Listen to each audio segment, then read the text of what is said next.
Hey everyone, it's Saturday afternoon and I thought I'd record just a very quick video following the frogs thumping of Oklahoma, which was wonderful to see. So I just wanted to follow on from lecture this week and give you a few pointers for the exam coming up this week, which remember, just to repeat some of the logistics, it's going to be done in class from 11 till 11:50. I'll supply the Scantrons.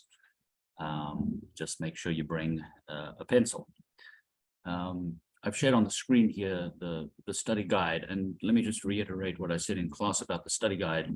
This is not meant to be a comprehensive point-by-point list of the things that will be in the exam. These are the major themes, concepts, issues, topics that I expect you to know. So work through the study guide. So for example, when it says the difference between intrinsic versus instrumental value, I'm going to ask you something on that, right? And we talked about that in class, the difference between being able to take a monetary value out of an ecosystem versus the value in and of itself of that ecosystem. Everything is fairly self-explanatory here in this study guide, I think. I've had a couple of questions about the bullet point that says how to apply the various demographic indices. Remember, again, I'm going to give you a table of some data here that you haven't seen before, and it's going to contain some of those indices like infant mortality, gross domestic product, total fertility, and so on. And I'm going to ask you some specific questions over the data in that table and ask you to begin to deduce things about the various hypothetical countries. There are some specific points, as I said in class, that I expect you to know: population of the world, population of the US, and so on. Human dependency on land, that's that important diagram at the end of chapter 2. Please make sure you understand that.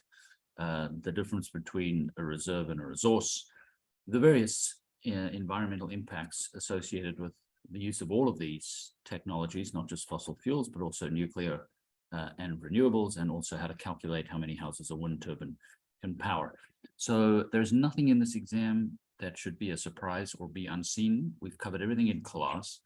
I would suggest you let the lecture material drive your studying, right? So work through your slides and just be honest. So if there's something that you don't understand, if you look at, the diagram of the global distribution of oil, for example, and you're not quite sure how the axes work, then please ask me.